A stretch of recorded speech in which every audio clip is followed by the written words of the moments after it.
Hi, good morning, everyone, and welcome to our Mimecast webinar. My name is Helen Murphy, and I'm the Mimecast Business Development Executive at Bytes, and I'm delighted to be joined today by David and Gareth from Mimecast. So just a quick introduction to myself. Due to our strategic partnership with Mimecast and our ever-increasing customer base, I've come on board to work solely with our customers in conjunction with your account team at Bytes to help you maximize your current investment in Mimecast, but also to help keep you up to date and informed on any new developments and services, Mimecast in particular, that can improve cyber resilience within your organization. So just before we begin, and apologies if you've heard this quite a few times, I just wanted to take you through some general housekeeping. You will be muted throughout the presentation, but if there are any questions, you'll see a questions box on the right-hand side of your screen. Please just pop your questions in there and we'll cover these during the Q&A at the end of the session. The session will be fully recorded and will be shared with you once we're finished. So please feel free to share with any colleagues that might be interested that couldn't join today. And if you don't mind, please could you complete the feedback form at the end? We do want to ensure that these webinars are useful to you. We know that your time is precious. There's been a lot of virtual sessions this year, and because of that, we do really appreciate you taking the time to be on this one. I'm certain that you will find it useful. So here is the agenda. So as I touched on in the introduction, today's mini workshop is specifically for our Mimecast customers. And the reason we wanted to hold this webinar is that email remains to be the #1 vector used by cybercriminals to launch attacks such as ransomware, impersonations, mailbox compromises, and online brand takeovers. The level of sophistication of these attacks is continuing to increase and is forever changing. As Mimecast are focused purely on email, you're working with the best technology partner to protect your organization against these threats. Independent reports have shown that Mimecast provides superior protection compared to any other existing solutions. And Mimecast have also been named leaders for enterprise archiving by Gartner again in 2020. So there are a variety of ways that you can achieve full cyber resilience, which you'll learn more about over the course of the next half an hour. David and Gareth will be talking you through how Mimecast have evolved to help organizations keep on top of the latest cyber threats. And another reason I wanted to put this webinar on was that we found during a recent survey that account takeovers or mailbox compromises was a real key concern for our customers.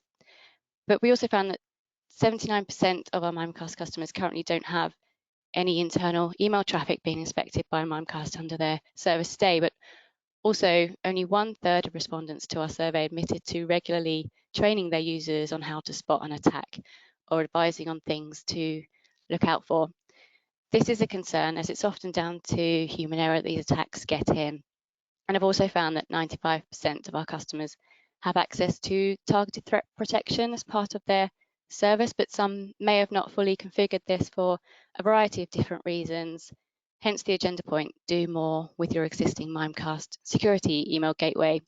We want to work with you to help get that enabled, which we can discuss individually with you after the webinar as well.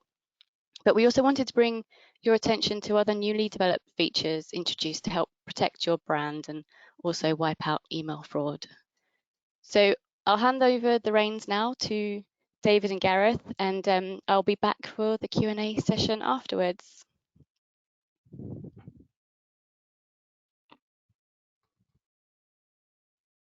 Thank you, Helen, and morning to everyone as well. And thank you all for joining us to talk about a journey to cyber resiliency with Mimecast. Thanks as well to Bytes for allowing us to be involved in their webinar series. So with you today is myself. I may have spoken to some of you in the past, but my name is Dave Sanford, a manager here at Mimecast of one of our customer development teams, who are there principally to support you guys in delivering your email and cyber resiliency strategy. And the chap below me on the screen is Gareth Kitson. He's a senior technical consultant here at Mimecast, who has previously been an IT help desk operator, director of infrastructure, and everything in between. So he's earned his CISSP and CEH and is in a great place to support you all with improving your cybersecurity challenges. Before I move on, I'm just going to give you a bit of a brief about our session today. Helen's touched on some of the key aspects, but I'm going to be providing you with a quick overview of our email security vision. and the importance of moving from a perimeter-based defense to a pervasive-based approach. And then I'm going to be followed up by Gareth. No pressure, but he's going to be the star of the show. He's going to be showcasing a live demo of a typical threat, which is probably seen by most of you on this call, but one that proliferates across an organization, and how you as IT professionals can best protect your business. Then it's going to come back to me, a bit of call to arms here. We would like you to book some time with your Bytes and Mimecast account managers so they can run through a service review, and I'll touch on that in a little bit more depth at the end. But the purpose there is to help ensure you are currently maximizing your Mimecast investment, but also supporting a strategy with expanding your security ecosystem.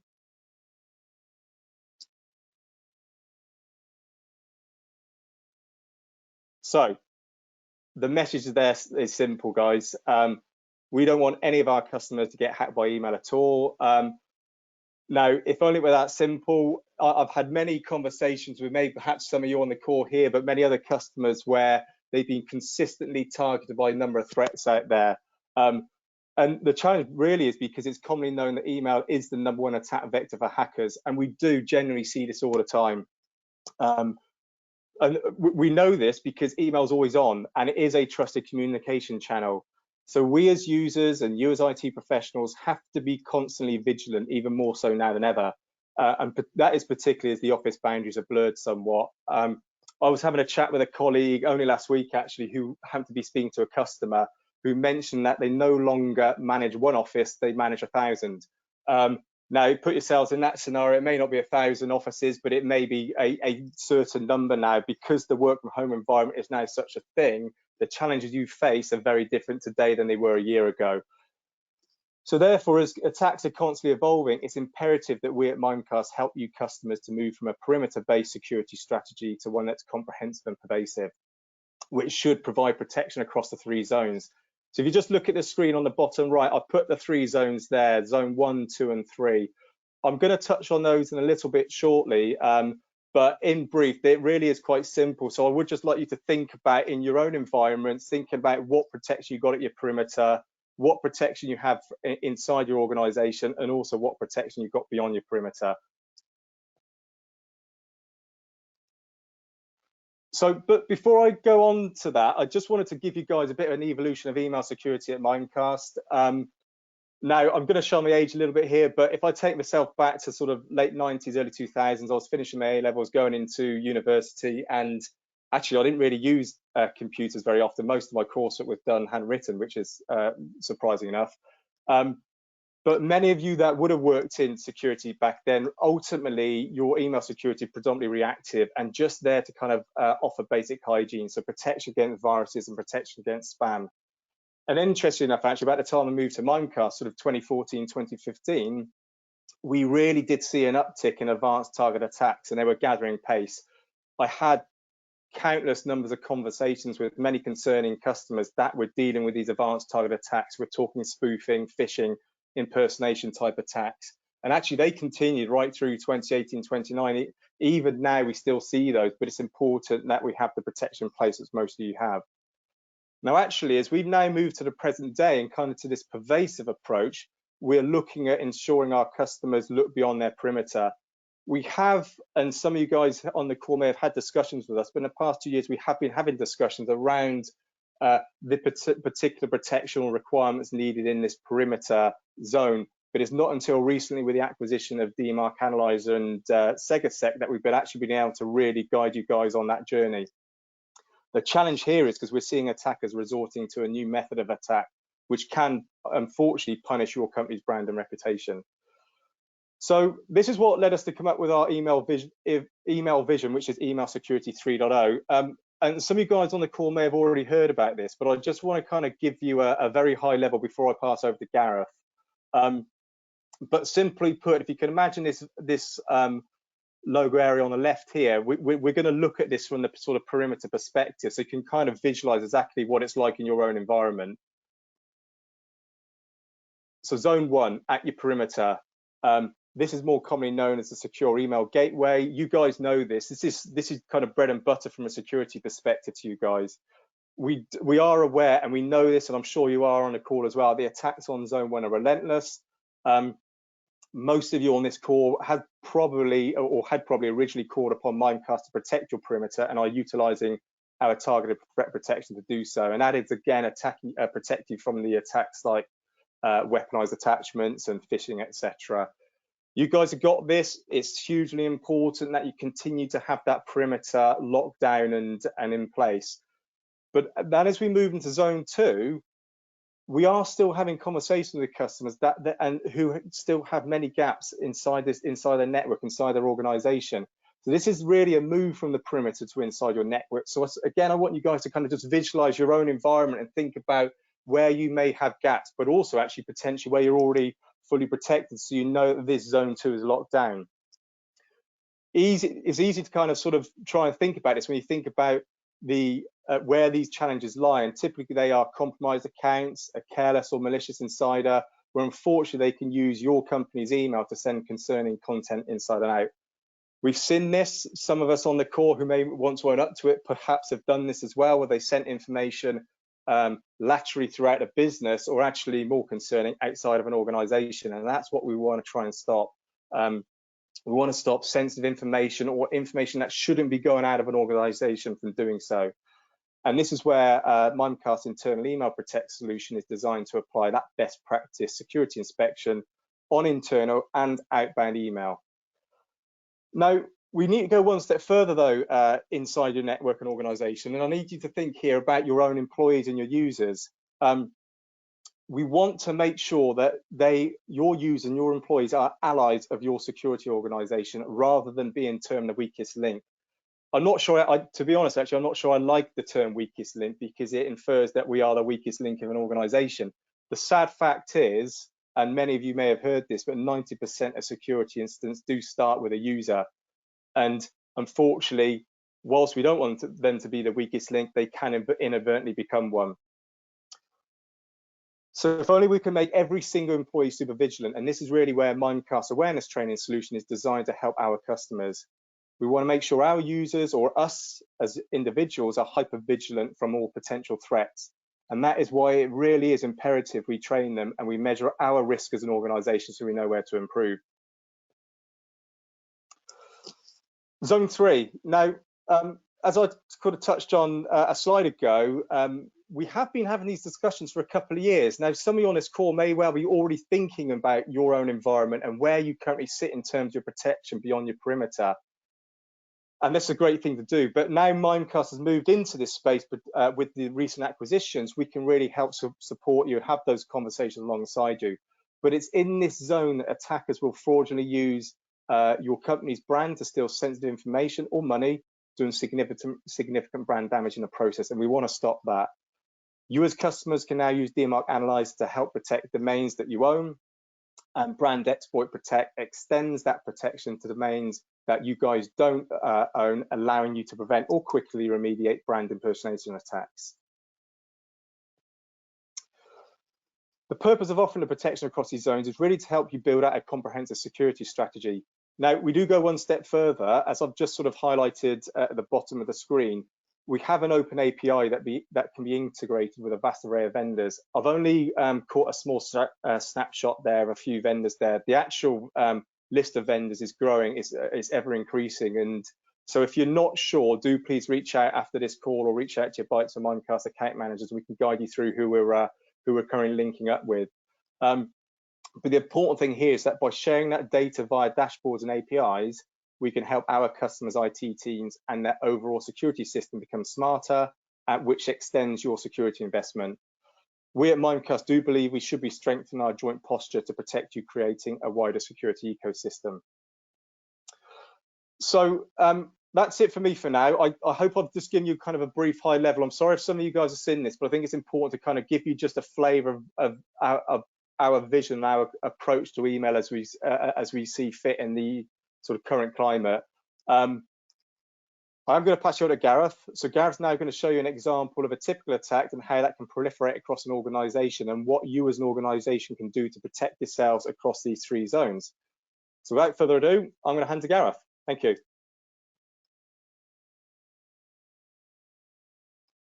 Thanks, David.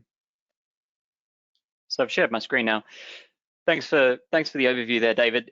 it's extremely, or it's especially pertinent at the moment, given that just yesterday, Mimecast actually released a advisory to healthcare sector clients and manufacturing and pharmaceutical clients around the fact that now that we have several viable COVID-19 vaccines, we expect that we will see a massive uptick in the amount of supply chain compromise, supply chain impersonation, and basically just phishing of the manufacturing process, the pharmaceutical process, and healthcare providers around COVID-19 vaccines. So what I'd like to talk you through is an attack that we kind of see and some features that a lot of customers, when we go to do a service review, because Mimecast doesn't just sell a service and run away like a lot of other businesses.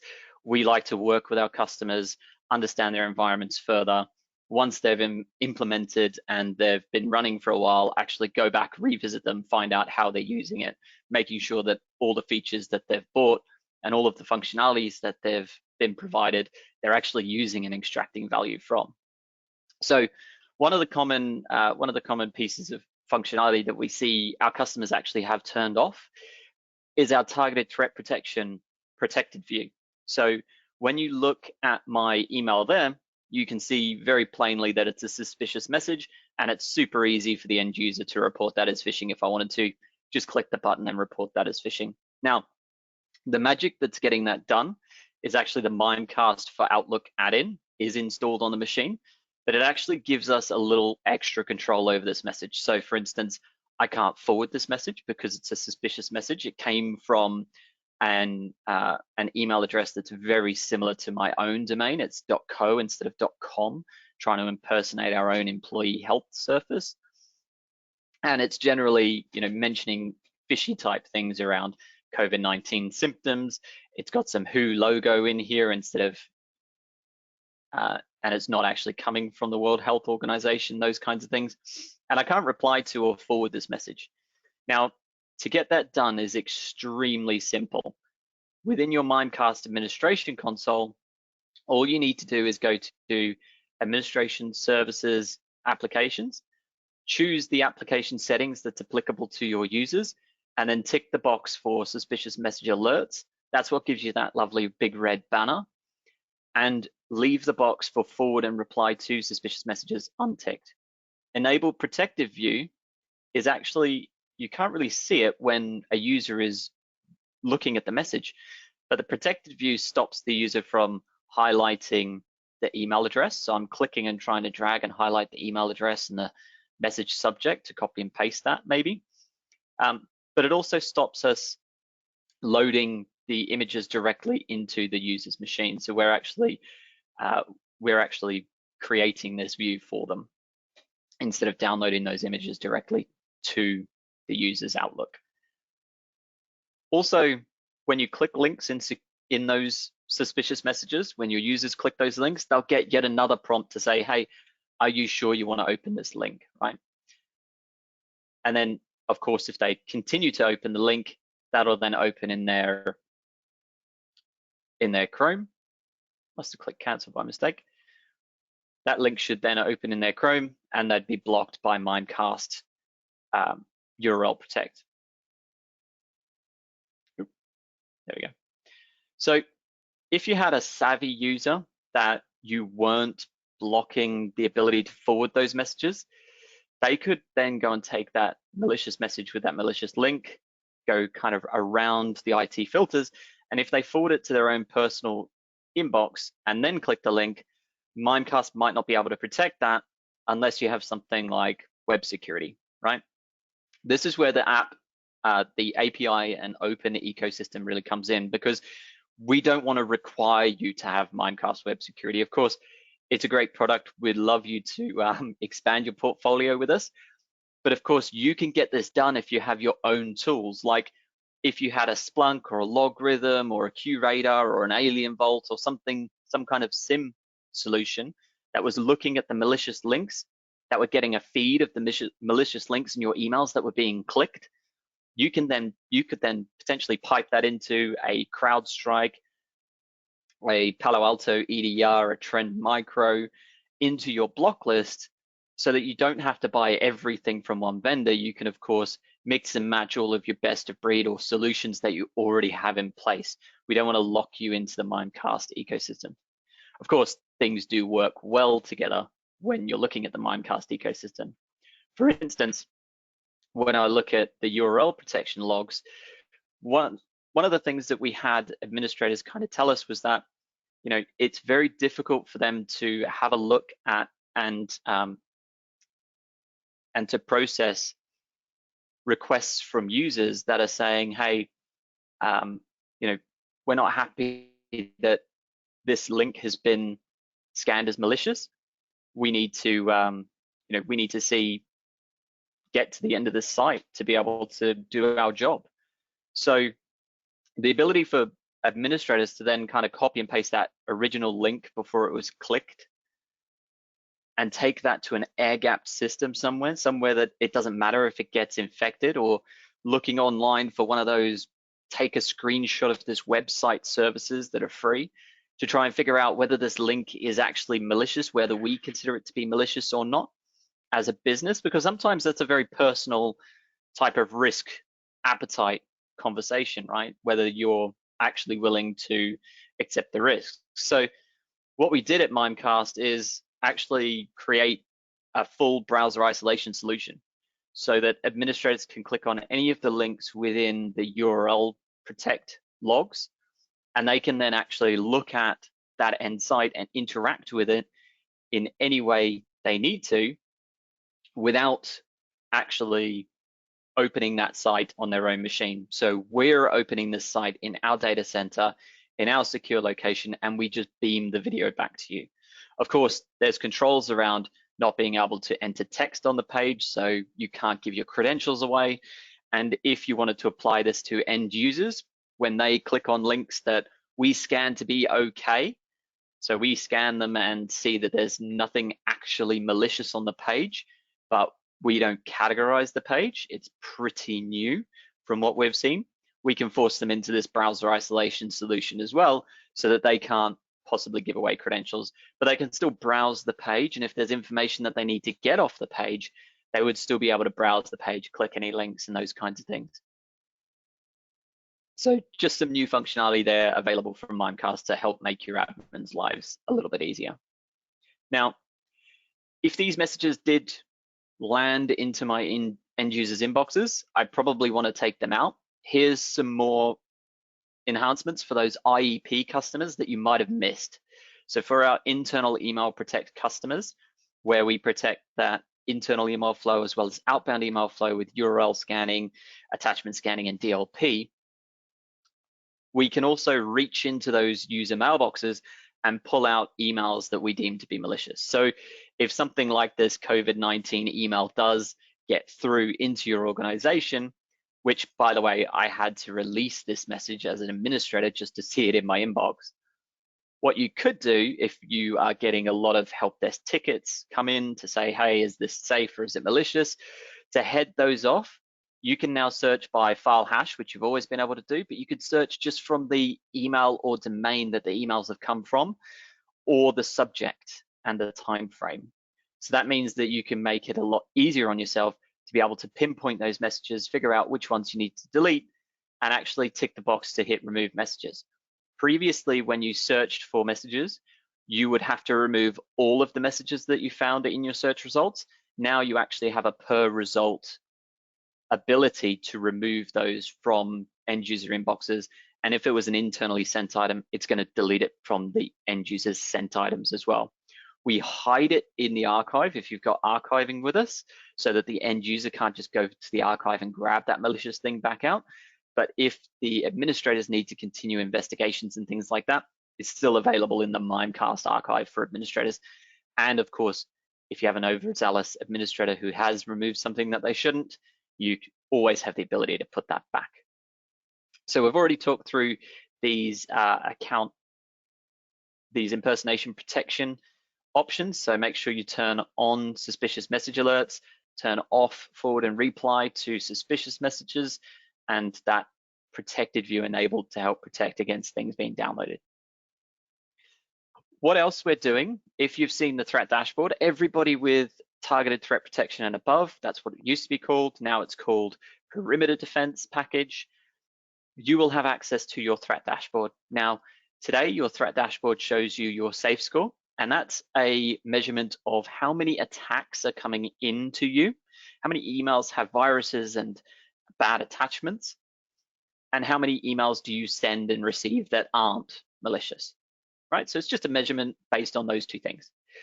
What we're doing, and you're going to see in the coming weeks and months, is this whole threat dashboard growing out. So at the moment, you can see this is on an alpha stage. So this is internal testing to Mimecast. You can see we've added now user risks. So now it's starting to bring in information about, is the user clicking on phish tests through awareness training? And are they clicking on malicious links in their emails? And if they are, then their risk goes up. We're also plotting that and the malicious URLs that they click against the threat detections, which you'll be able to see. Further to that, we're providing much greater detail to a customer's safe score if you have something else from us, user awareness training. And this is where Mimecast starts to work best together, right? We don't want you to throw away all of your best of breed stuff, but we are offering better integrations with our own technologies because we're able to get down deep into those technologies and make them talk and really sing together. So the safe score chart will start to chart your safe score against your industry average for customers in your industry, your regional average, so customers on your UK grid or customers that are also on the Germany grid, and also your seat count average, so organizations that are roughly the same size as you. So how do you stack up against the rest of the market? Because it is important to look at your own safe score, the overall risk your organization is facing based on attacks that are coming in and how users are behaving and being able to respond to that, right? And we'll also break this down based on generic and advanced malware. So that generic malware will be something that was caught with a virus scanner. So it's pretty commodity malware, whereas the advanced malware is things that we had to detect using static file analysis or sandboxing, those advanced types of techniques. So they were fooling the scanners or a brand new piece of malware that's never been seen before. The user risk piece, like I said, is based on that awareness training, Mimecast awareness training, where you can send monthly videos to users, question them, and really get that interaction. Like David said earlier, we don't want this adversarial type relationship between our end users telling them they're the weakest link. We want to really bring them in and make them feel safe and change the culture away from security being the guys that always say, no, you can't have these shiny toys, to being people who are there to be relied upon and to be helpful. So everything with awareness training has been geared to do the same thing. So we kind of riff off that stereotype in a humorous way in several of the videos. But most of the videos are just showing real world people in real world situations trying to come to grips with some of the challenges and what it looks like when things go wrong. So we're modeling the wrong behavior, but in a humorous way. We then give them the option to answer, we then ask them to answer one single question in a similar kind of vein to what they've just seen, but not based directly off the video. And they only get one shot at that. And if they fail, we just tell them, hey, sorry, there's a better answer. We don't tell them they're wrong. And then we show them that they're being measured. We show them the percentage of people that got each answer. So this helps spur conversation, helps people start talking about them. Also, one of the big areas that we've seen a lot of customers kind of fall down where it comes to awareness training is constant phish testing. So it can be really adversarial and really detrimental to your awareness training program if you phish first and train later. We really see good traction with customers that are training their end users first. And by the way, we looked at the stats of customers that have security awareness training and the customers that have targeted threat protection, looked at their URLs clicked, and found that even if you just do the training, you don't do the phish testing, our customers are 5 times less likely to click on a phishing link in their emails. And that's a huge improvement, 5 times less likely. So one of the getting back to the point, one of the things that we see as very adversarial and really leaves a bitter taste in end users' mouths is those unfair templates, those unfair fish tests, right? So we've all seen those free promotional fish tests that, you know, it looks like a whole bunch of text and it's got a link in there. It's pretty easy to spot. Users shouldn't really click on this link. But then we get some really sophisticated ones, and you know, Mimecast even provide them, that looks like a fully formatted Office 365 email from OneDrive. It's got all the right branding, and the only clue that a user has that this is phishing is that it comes from the wrong email address, right? So that's pretty unfair. And I've seen some that are even worse, like fish tests that are sent out saying, hey, if you don't want to be included in any fish tests, click on this link and we won't include you in any more fish tests. And they sent that from the actual HR mailbox. So sometimes we get a little bit overzealous in trying to catch people out, and that really leaves a bad taste in our colleagues' mouths. So what Mimecast is doing to address this, and if you can message this out really well to your users, is that if you have that Mimecast targeted threat protection that's looking at the emails that users are clicking on, we actually start to count all of those clicks. Well, we're doing that anyway in Mimecast in the URL protect logs, but we'll also count them here in your awareness training logs and under real phishing attacks. So you can start to pick out, well, okay, only one person has clicked on each of this. Oh, six people clicked on that. That must be a good example of what a bad phishing attack is for my business. So let's go and have a look at that email. Okay, so this email just has a few links in it. You know what? I'm going to create a template. It could have been something much more sophisticated, something like the COVID email that you saw earlier.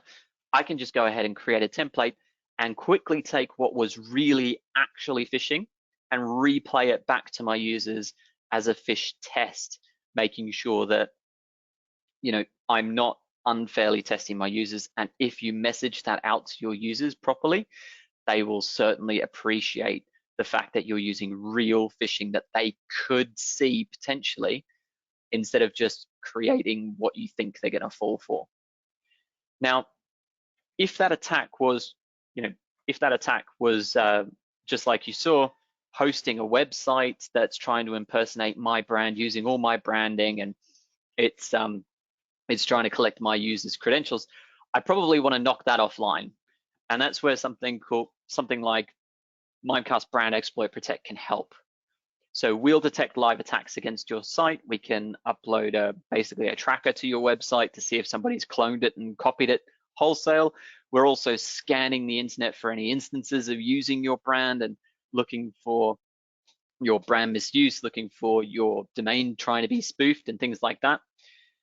And what you can also do when we detect these, we'll go off and take them down for you so that you don't have to worry about all the legal processes and trying to contact the ISPs and the hosting providers and getting embroiled in all of that, because that can be a really lengthy process.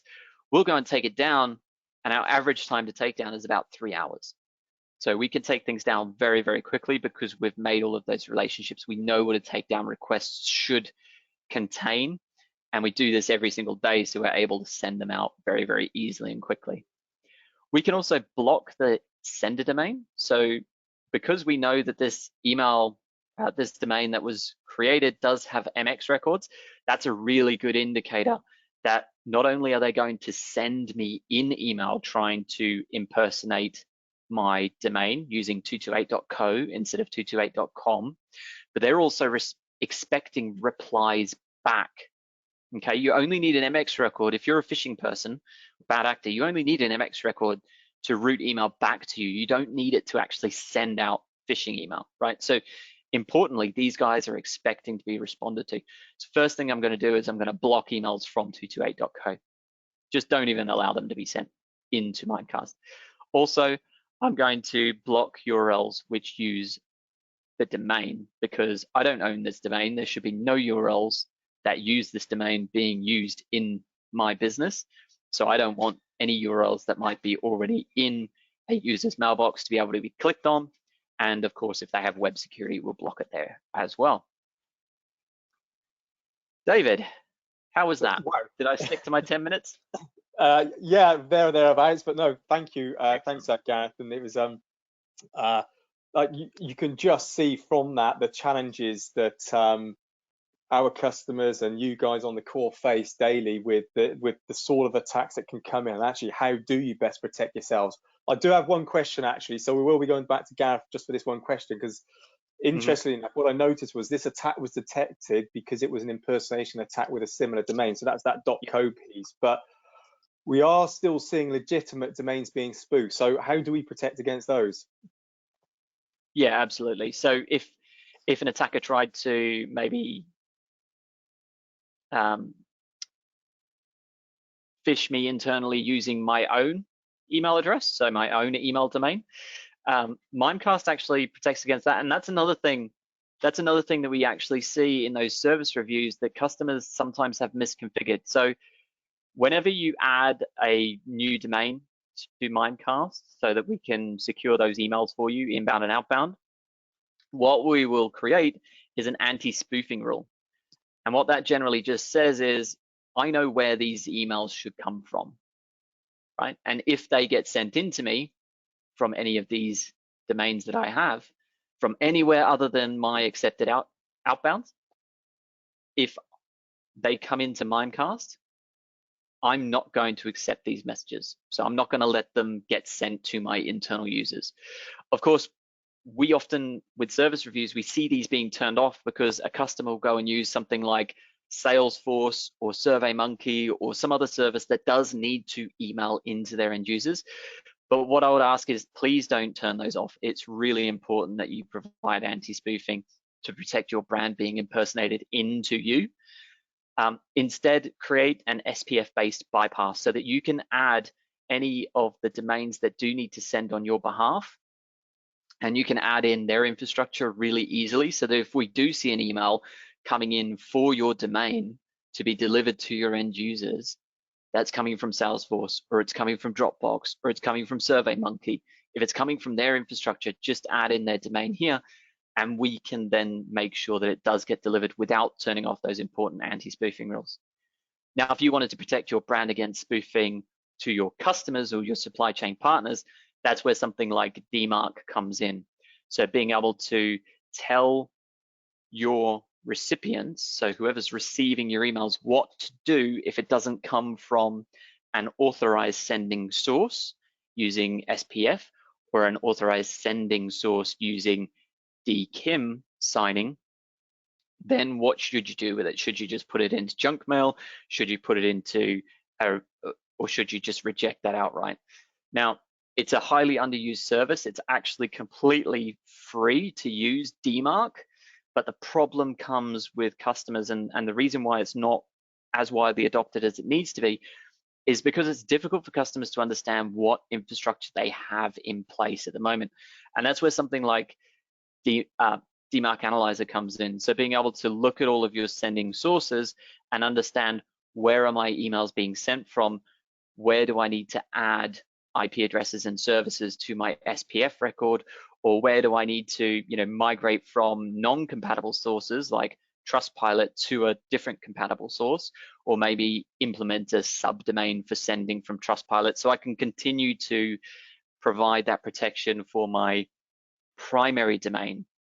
This also alerts you to when other parts of the business like HR, marketing, finance go off and start using another service and start sending emails on your behalf as well, because you can get alerts about failures over a certain period of time. So if you wanted to move towards a reject policy and you're at 100% reject, what we can then do is continue to monitor your organization and alert based on how many emails we suddenly see failing DKIM or SPF, so that if it reaches a certain threshold, we'll email your IT team to say, hey, we think somebody's actually started to try and send on your behalf, or hey, it looks like this massive spoofing attack is in play.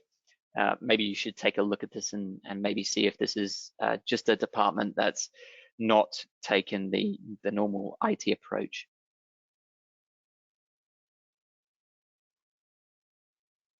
Excellent, thank you, Gareth. Thank you for that. And superb, and that really does help explain it, because actually even for me, it's been a challenge to kind of understand the complexities of DMARC and what customers need to do. So thank you for kind of sharing that last little piece. One thing for David and Gareth, sorry to interrupt, there is a question around, so one of the audience has missed how you got to DMARC Analyzer on the GUI. Could you very quickly flick back and just show that again, please? Oh, okay. Yep. If I hand that back to Gareth, please. Sure, no problem. So it's actually through your My Apps.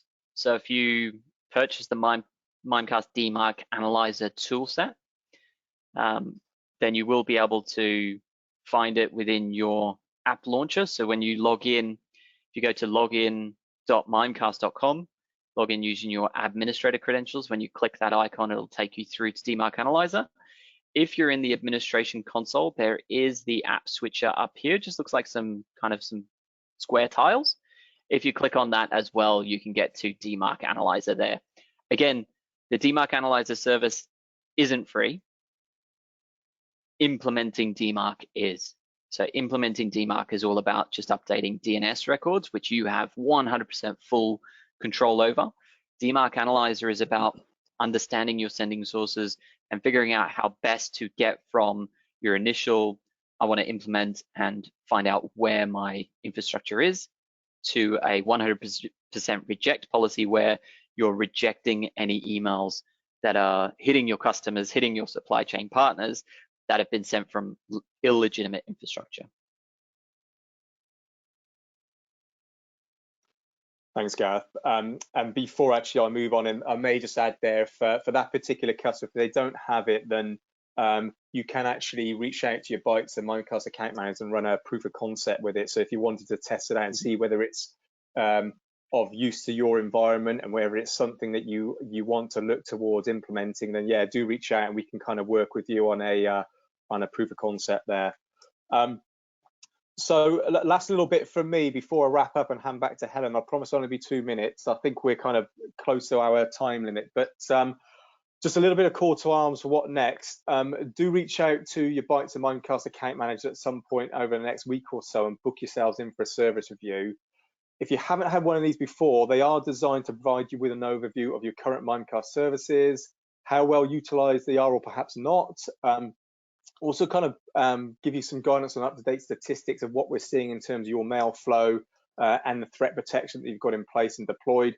But also really the more important bit is kind of how you maximize your return on investment. So what they'll look at your services that are enabled or not enabled or partly enabled and give you the best practice guidance to say actually where you should maybe turn your attention to next. Then after that, what they can also do, so in kind of in line with what we've discussed today about the kind of the email security zones, is they can walk you through the solution framework so you can get a clear indication of what services you have that are mapped across the various zones, but also what cyber resiliency extensions are available to you. So for example, if you look on the right hand side, you may have a project that looks at governance and compliance, and therefore then you might want to have a wider discussion with your account teams about archiving and e-discovery. But then also moving forward, again, some of you might have seen this, but this is the cyber resiliency quadrant. So this really does help our customers with that journey to improving or increasing their cyber resiliency. And what you'll see here at the ends of the 4 pillars are really kind of the 4 key pillars that we see as in defining a true cyber resiliency approach. An important thing here is what we want to do is map out your journey here to review how well protected you are against the latest threats in the wild here in this top quadrant here, but also the ability for your users to recognize those threats. So this part of the quadrant here, and the ability to profile your organization's risk, which is what Gareth showcased earlier. Also further down here, we want to just kind of look into the ability to deploy disaster recovery and respond to an incident. And then finally over here is how independent and resilient is your extremely important data to you should an instance of corruption or deletion occur. So what we can do, we can really map out where you sit with your current services and potentially map out maybe where your desired state would want to be, and we can work with you in kind of understanding what that might look like and actually kind of what the best route to get to those protection across those zones are. So that is it. I do promise that is it from us today. I hope you found today very useful. Perhaps has raised a number of questions. I know we've just had one there, but thank you very much for your time. And I'm going to be passing back to Helen, but thank you.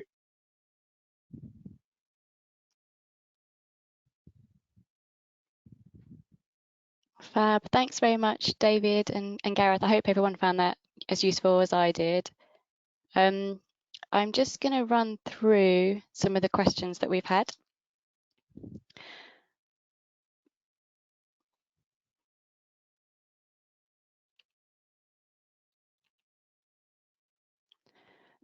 So just one on the safe score. What package do you need to be able to have access to the safe score? Sure. So the initial safe score gives you access to targeted threat protection or perimeter defense plan.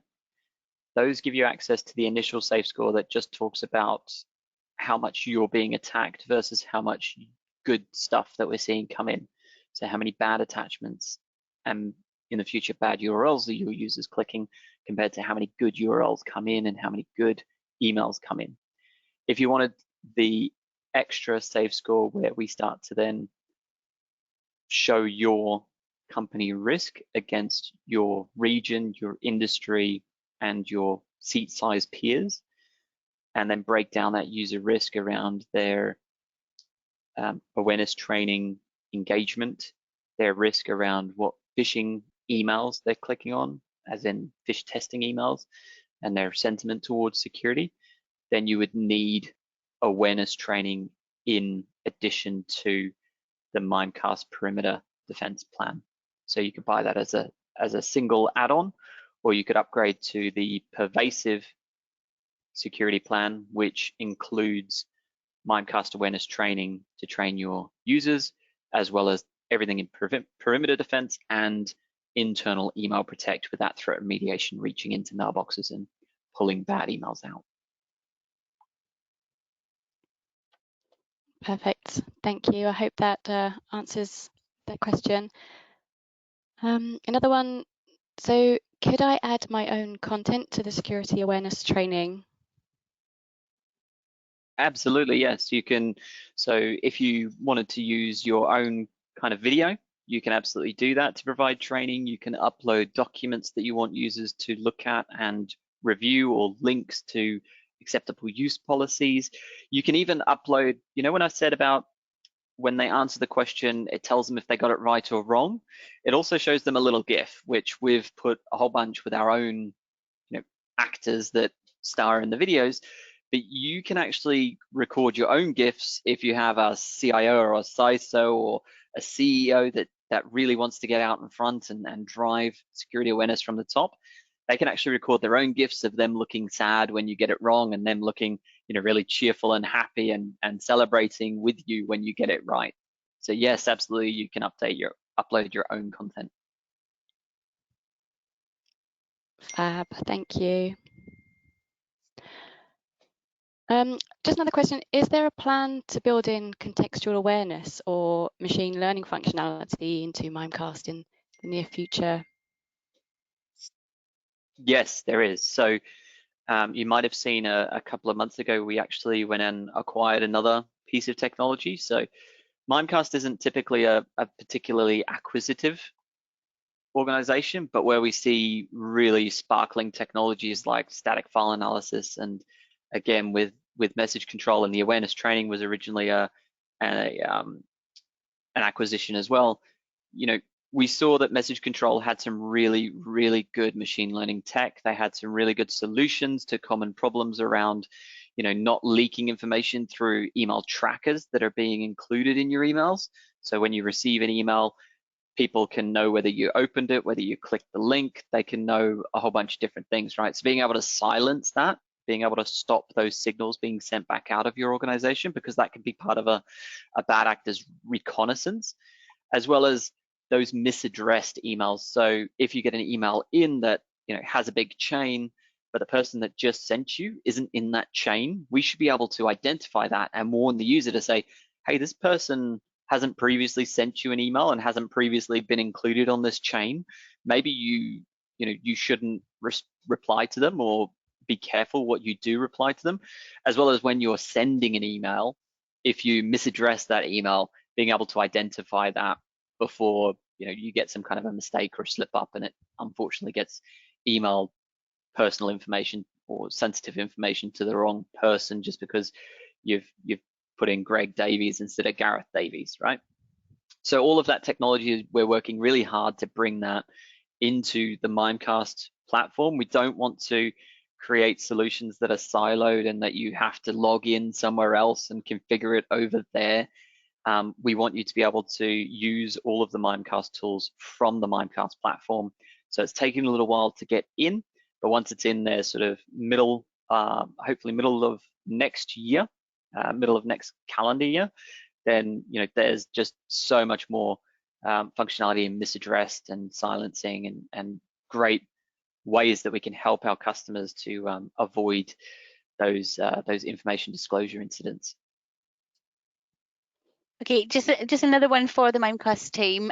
So this is Shona in marketing. Helen has lost her Q&A panel, but luckily I have a backup, and I've got the rest of the questions from customers. So a question from one audience on the demo session when you were showing the presentation and the GUI. He's just asking, is the GUI a newer version, because his looks different, even though he doesn't have all the apps, the actual interface is a little bit different. Is that something Mimecast have changed in the last, say, 6 to 12 months? So some parts of the GUI that you saw would be slightly newer, but the one that I was showing you, particularly with the safe score, I might have failed to mention, but that is an internal alpha. That's our own internal testing and showing that this is what's coming. You'll start to see that build out in the coming weeks and months. It's not miles away. It's hopefully coming to your console and your threat dashboard within the next few weeks to a couple of months, where you'll start to see that safe score. If you do have the relevant product SKUs, you'll start to see that safe score being built out in a much more comprehensive way in your own threat dashboards. Fantastic. So a Bytes exclusive. We love it. Okay, next question. About the phishing warning messages. Do customers need to have the local Mimecast client installed on their Outlook? That's right. Yes, they absolutely do. And that's what also prevents the user being able to reply or forward the message, importantly, as well. Lovely. And then a question from another. So this customer has targeted threat protection, but no safe score is displayed in the dashboard. Any advice? Oh, okay. That's interesting. Maybe that's something we can take offline individually with that customer to make sure that everything's configured correctly. Certainly, yeah. If the safe score isn't showing up on the initial dashboard page next to the graph of your attacks, then definitely send the query to our support department and they'll get on and figure out what's going on for you. And then the last question, last question. And I think that actually is something that a couple of people have mentioned. So I've got a few me toos on that as well. So anyone who is getting that safe score not displaying and should have it, please do reach out to your Bytes account manager and we will make sure that that is logged with Mimecast. Last question on protected message view. What happens if the message is genuine? The protection assumes it's unsafe and doesn't allow the user to do anything. Do admins have the controls to override this? So admins do not have the control to override it, but what you could do, do you mind if I take back presenter? Absolutely. Let me just okay. pop it across so you can show. Cool. So remember that Mimecast is really interesting, right? In that we keep 2 copies of every message.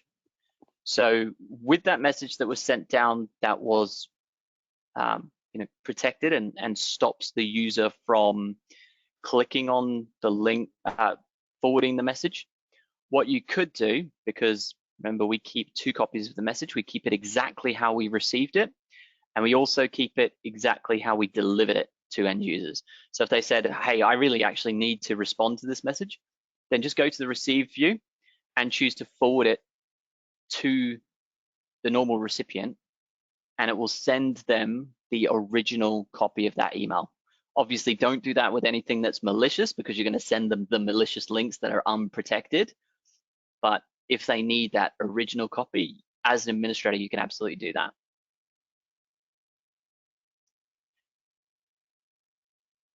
Thank you very much. So I don't have any further questions at the moment.